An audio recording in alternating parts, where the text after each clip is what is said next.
ओम शांति। करवा चौथ व्रत की आप सभी को हार्दिक शुभकामनाएं। आइए करवा चौथ व्रत की आध्यात्मिक रहस्य को जानें। करवा चौथ भारतवर्ष के कुछ प्रांत हरियाणा, राजस्थान, उत्तर प्रदेश, पंजाब और मध्य प्रदेश में खास तौर पर हर वर्ष कार्तिक माह के कृष्ण पक्ष की चतुर्दशी को मनाया जाता है। इस दिन महिलाएं अन्न जल का त्याग कर अपने पति की लंबी आयु के लिए व्रत रखती हैं और रात्रि में चांद निकलने पर उसका दर्शन कर अपने पति के हाथों जल ग्रहण कर व्रत तोड़ती हैं, अर्थात उनका व्रत पूरा हो जाता है। इस पर्व के आध्यात्मिक रहस्य को जानने से पहले उससे जुड़ी हुई एक पौराणिक कथा पर प्रकाश डालते हैं। वीरावती नाम की एक नारी ने अपने पति के लिए करवा चौथ व्रत रखा। उसने सुबह से कुछ भी अन्न जल ग्रहण नहीं किया। अचानक शाम के समय वह मूर्छित हो जाती है। उस समय चांद निकलने के कोई लक्षण दिख नहीं रहे थे, तो स्नेहवश अनिष्ट की आशंका से उनके परिवार वालों ने आग जलाकर छन्नी से उसे प्रकाश दिखा दिया और कहा, चांद निकल गया है, वे व्रत तोड़कर अन्न जल ग्रहण करें। वीरवती ने अपने परिवार वालों की बात मानकर व्रत तोड़ दिया। थोड़ी देर बाद खबर आई कि उसके पति की मृत्यु हो गई है। वह व्याकुल होकर विलाप करने लगी और ब्रह्मा जी से उसने कहा, मेरे पति की मृत्यु क्यों हो गई है? तो ब्रह्मा ने कहा, आपने चंद्रमा के बिना निकले ही उनके दर्शन करने बगैर अपना व्रत तोड़ दिया। तब उसने ब्रह्मा जी से अपनी भूल की क्षमा याचना की और कहा, आगे से कभी ऐसी भूल नहीं होगी। तब ब्रह्मा जी ने उसे क्षमा कर दिया और उसका जो पति है वो उसे जीवित कर दिया। तब से विवाहित स्त्रियां इस व्रत को रखती हैं। ये तो हो गई पौराणिक कथा की बात। अब हम जानते हैं इसका आध्यात्मिक रहस्य क्या है। करवा अर्थात ज्ञान का अमृत कलश। चौथ अर्थात 4 युग, सतयुग, त्रेता, द्वापर और कलयुग। तो चौथा युग कलयुग के अंत के समय को दर्शाता है। व्रत अर्थात अपने अंदर की जो कमी है, विकार, काम, क्रोध, मोह, लोभ, अहंकार आदि को त्यागने का दृढ़ संकल्प लेने का व्रत। छन्नी से चांद देखना अर्थात निराकार परमात्मा, जिसे इन चमड़ी की आंखों से नहीं देखा जा सकता है, उसे दिव्य चक्षु से, महिमता से देखा जा सकता है। हर शरीर में विराजमान आत्मा का अविनाशी प्रियतम साजन या कहें पति परमेश्वर स्वयं निराकार ज्योति स्वरूप परमात्मा शिव है, जिसे सर्वधर्म स्थापकों ने स्वीकार किया है। आत्मा रूपी सजनी जब उस परम प्रियतम के घर से, परम धाम शांति धाम से इस सृष्टि रंगमंच पर अभिनय करने आती है, तो अपने उस अविनाशी साजन से बिछुड़ जाती है।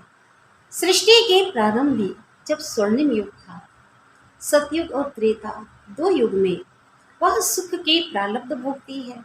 उस समय वह परमात्मा को भूली हुई होती है।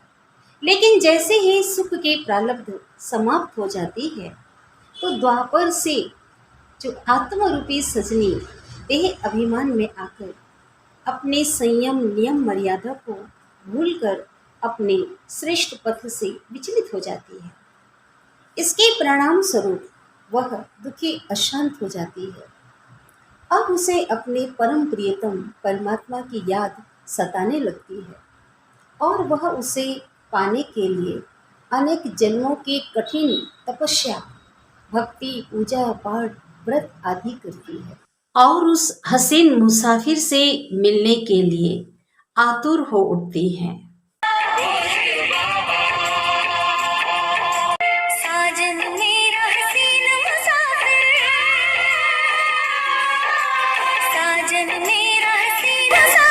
रहता है बड़ी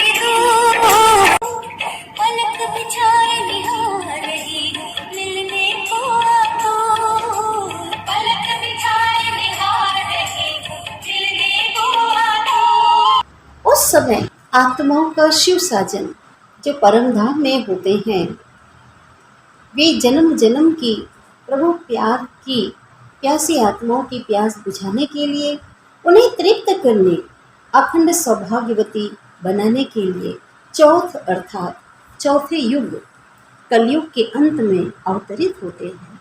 चूंकि निराकार ज्योति स्वरूप परमात्मा जन्म और मरण से न्यारे होते हैं, इसलिए वे चंद्रमा की तरह शीतलता धारण किए हुए एक बूढ़े ब्राह्मण अर्थात प्रजापिता ब्रह्मा के साकार तन का आधार लेते हैं और उनके द्वारा श्रेष्ठ ज्ञान अमृत की वर्षा कर अपने सानिध्य से जन्मों से प्यासी आत्माओं की प्रभु मिलन की प्यास बुझा करके 63 जन्मों की उनकी व्रत भक्ति आदि को पूरा करते हैं, अर्थात उन आत्माओं की भक्ति पूरी हो जाती है और उन्हें स्थूल चीज़ों अन्न जल आदि का त्याग छोड़ाकर समस्त विकारों काम क्रोध मोह लोभ अहंकार ईर्ष्या द्वेष घृणा आदि का त्याग करने का व्रत रखवाते हैं, अर्थात दृढ़ संकल्प करवाते हैं। दिव्य गुणों का 16 श्रृंगार करने की निर्देश देते हैं। वे 16 श्रृंगार इस प्रकार से है। माथे का तिलक, सदा अपने वास्तविक आत्म स्वरूप की स्मृति में रहना। जितना हम अपने को आत्मा समझते हैं, उतनी आत्मा की चमक बढ़ती जाती है। अब है आंखों का काजल, सदा सभी के प्रति रूहानी पवित्र दृष्टि रखना, इससे रूहानियत बढ़ती जाती है। होठों के लाली लिपस्टिक, सदा हर्षित मुख रहने और बोल में मधुरता को धारण करने की लाली। नाक के नथ, सदा श्वासोश्वास अर्थात निरंतर प्रभु स्मृति में या कहे उनके याद में रहने का नथ। कानों का कुंडल, व्यर्थ की निंदा और चिंतन की बातों को ना सुनकर एक ईश्वरी ज्ञान का श्रवण करना, यह है कानों का कुंडल। अब है सिंदूर और मांग टीका, सदा सुहागन रहने की, एक की बनकर सदा रहने की सिंदूर और मांग टीका।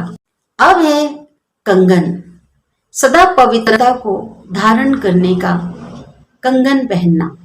अब है दोनों पैरों के बिछुए, सदा ईश्वरीय मार्गदर्शन में कदम से कदम मिलाकर चलने की बिछुए। अब है पायल, सदा उमंग उत्साह में रहकर औरों के भीतर भी उमंग उत्साह भरने का पायल। अब है कमर पट्टा करधनी, सदा दृढ़ संकल्प रखने की, सदा दृढ़ संकल्प करने की करधनी। अब है बाजूबंद, सदा एक बल एक भरोसे रहने का बाजूबंद। अब है हार, सदा विजयी रहने की, मायाजीत बनने की विजय माला। अब है अंगूठी, ईश्वरीय याद अर्थात योग बल से अष्ट शक्तियों को धारण करने की अंगूठी। वो अष्ट शक्ति है समेटने की शक्ति, सहन शक्ति, समाने की शक्ति, परखने की शक्ति, निर्णय करने की शक्ति, सामना करने की शक्ति, सहयोग शक्ति, विस्तार को संकीर्ण करने की शक्ति। अब है ड्रेस, शरीर का अभिमान छोड़ सदा फरिश्तेपन की चमकीली ड्रेस को धारण करना। अब है चुनरी, ईश्वरीय मर्यादा की चुनरी ओढ़ना, अर्थात सदैव मर्यादा के भीतर रहना। अब है हाथों की मेहंदी, श्रेष्ठ कर्म करने की मेहंदी लगाना। तो ये हैं 16 श्रृंगार। जब आत्मा परमात्मा के निर्देशानुसार कलयुग के चौथे युग के अंत में संगम युग पर ये दिव्य गुणों का श्रृंगार करती है, तो वो आत्मा परमात्मा साजन को अति प्रिय होती है और उनके ही बनकर जो रहती है। तो ऐसी अविनाशी श्रृंगार और इस व्रत से प्रसन्न होकर स्वयं भोलानाथ शिव परमेश्वर जो सबके सच्चे प्रियतम हैं, वे आने वाली जो स्वर्णिम युग है सतयुग और त्रेता में, ऐसी आत्माओं को अखंड सौभाग्यवती होने का वरदान देते हैं। और वह 2 युग ऐसा होगा जहाँ पे हर नर नारायण जैसा और हर नारी लक्ष्मी जैसी होगी।